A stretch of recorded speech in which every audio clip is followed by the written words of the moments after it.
Your next news update is at 8. Chicago's Morning Answer continues next on AM 560, The Answer. Now, from the Signature Bank Studios.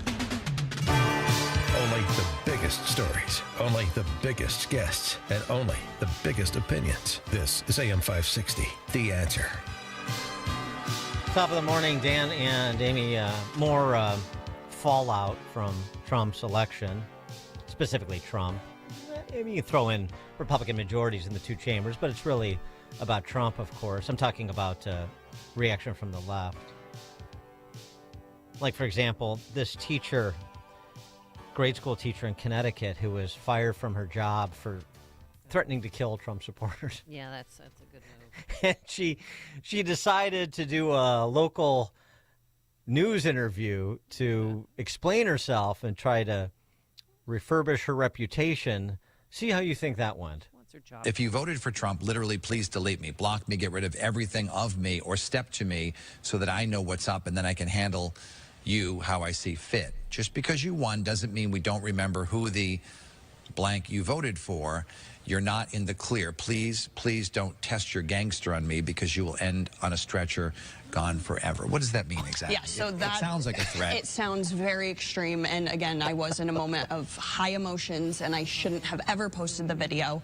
But what I really, the message I was trying to get across, and it came off very wrong, was, you know, if this is going to give people the almost permission in their minds to enact violence against women or anybody, I wanted to basically just say, like, I'm not going to go down without a fight. I mean, you know, it's my life's dream to be a teacher. I consider those kids my kids because I don't have any of my own.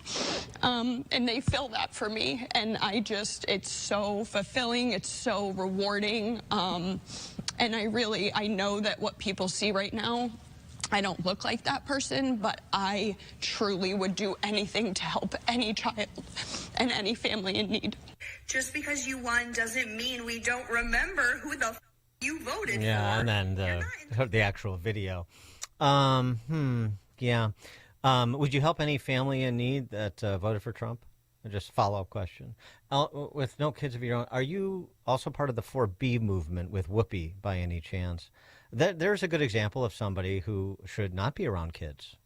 Well, she can't control her emotions, and that's what you teach children, you know, in part, to try and control your emotions. I mean, she made an actual death threat against people who voted for Trump. We have a lot of grown-up children in America, unfortunately. Here's another example. Okay. And again, the interesting thing about these videos that people post, one is that they would have this kind of unhinged reaction to not getting their candidate of choice elected. Two is they would choose to film themselves having these core meltdowns. That's the thing that's the most, like, you have to pay attention to me. The thing that I fear the most is just losing relevance, or the thing I seek the most is relevance. Probably most of these people don't actually have it. Here's a woman with a 2-week delayed reaction when it comes to her dating life, and she's afraid now. She fears using dating apps because it's possible she could unknowingly communicate, much less go out with, somebody who voted for Trump. Don't say it. And it's horrifying. I'm having a delayed reaction, but I just realized that I'm too scared to use dating apps now.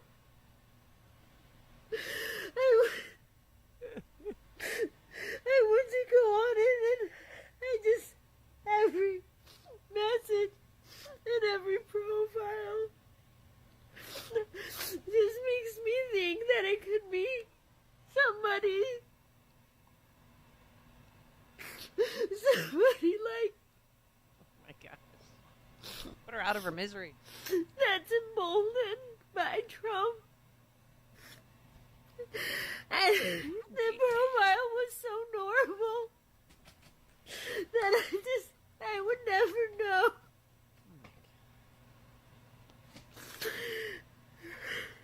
By the way, that woman, I would guess, is somewhere between 40 and 50 years old. I know. you're right. I did see the video. I mean, people got to get a hold on themselves. One woman's getting a divorce from her husband because she found out he voted for Trump. I think there's other reasons there. Other women Lucky are shaving their heads because that's a good look, ladies. And then there's these blue bracelets people are wearing to, you're like, oh, we're on the same team. There is a new institution that has been stood up where people like that Connecticut teacher and the woman crying about the dating apps can reside to wait out the Trump years if they can't afford that cruise, that 4-year cruise at $300,000 a person to circumnavigate the globe while Trump is president. There's a new institution. Are you distraught after the recent presidential election? Here at Don't Cry Cryo, we understand your pain, and we're here to help. Our expert team of cryogenic care providers can cryogenically freeze you until the Trump presidency has ended. No more crying, no more anxiety attacks, just blissful sleep until Trump is gone. When you awaken from your slumber, we'll even have a party ready and waiting for you.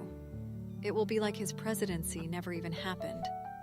It was all just a bad dream. As an added bonus, you can choose the Vance add-on package. We'll extend your sleep for an additional 4 years at a 50% discount in the event J.D. Vance wins the next presidential election. Everything will be okay. We're here to take care of you in your time of need. So remember, don't cry, cryo. I think that's a good business idea. I really do. I think that's a business that solves a problem. Put them all to sleep next to Walt Disney. For more on this, because he did write a column, this was the segue to a column that David Harsanyi wrote to Democrats, stop being weird if you want to win. Well, they can't stop. David Harsanyi, senior writer for the Washington Examiner, he's got a new book, The Rise of BlueAnon, How the Democrats Became a Party of Conspiracy Theorists, which is available tomorrow, so pick that up. David Harsanyi, thanks for joining us. Appreciate it. Always a pleasure. Thanks for having me. I don't think they're taking your advice about not being weird anymore. Yeah, I felt bad for that last woman. It seems like she's not well. No. Yeah. What was your first clue? I think a lot of it, honestly, I'm not just trying to sell my book here, but I think a lot of these people believe conspiracy theories about the world. They actually think that, Trump fans are fascists and that Handmaid's Tale is coming and that, the Nazis are about to take over. So when you make your life when politics becomes such a central point of your life and you believe all this stuff, you're going to be led astray, I would say. Right. But also, too, the emotional reactions are one category of weirdness. The other response, we were talking a little bit earlier in the show, is for one of the self-appointed leaders of the resistance, Illinois Governor J.B. Pritzker. Over the weekend, essentially, he has focused on these issues. He's very worried about Trump imposing mandatory prayer in government schools. He's very worried about Illinois being negatively impacted in terms of abortion tourism by the Trump administration tracking women going from one state to another to get an abortion. And he also is celebrating Trans Awareness Week, which kicks off this week. I don't know if you knew. And he's making sure everyone knows that gender-affirming care will continue unabated in Illinois. So, that is the takeaway that J.B. Pritzker, for one, and he's not alone, had from November 5th. Yeah, all of a sudden, all these governors are very interested in federalism when, only a few weeks ago when they thought they were maybe going to win, they wanted to, they came up with all these plans to impose themselves on everyone.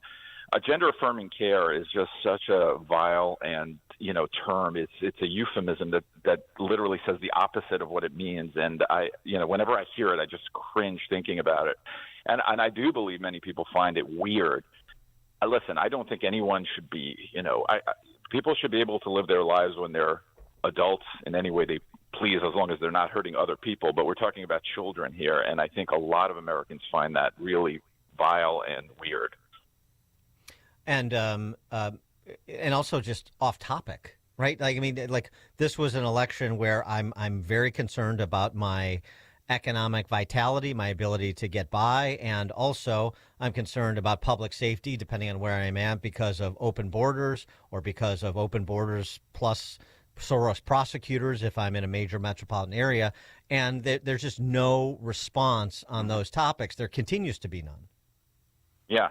I mean, I don't know if this is a unique theory, but I view this election not really as Republicans winning, but just as a normie election where a lot of people who aren't very ideological, who have never been very ideological or partisan, voted for Donald Trump because there are certain things like the economy, like the border. They don't like to see anarchy in their cities or with illegal immigration and so on, who decided, or they don't want to hear about Trans Awareness Week all the time and have all this social science quackery shoved down their throats. So I feel like a lot of those people went for Trump and Republicans, and they want some kind of normalcy to return to the country.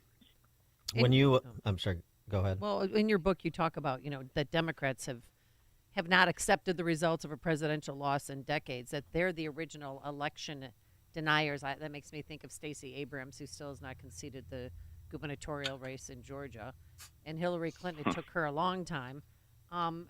Do you think they're ever going to accept the results of this election?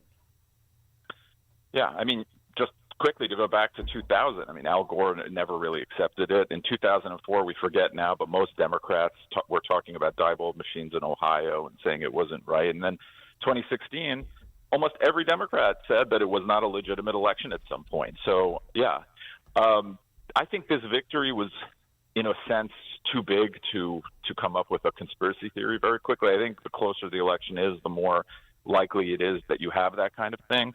And so far, I have seen some of it, but it's not really, been, none of the top Democrats have really been very conspiratorial yet. It could change, but I think that they've come to terms with Trump winning because it was such a widespread victory in the country. But where they can, they're still counting. Where they can make impact on the margins, they're still counting in places like Pennsylvania and California with respect to some outstanding congressional races. Yeah, I mean, in Pennsylvania, that's just mind-boggling. I mean, it's not mind-boggling, actually. It's just they're ignoring the Supreme Court, and they're just doing whatever they feel like.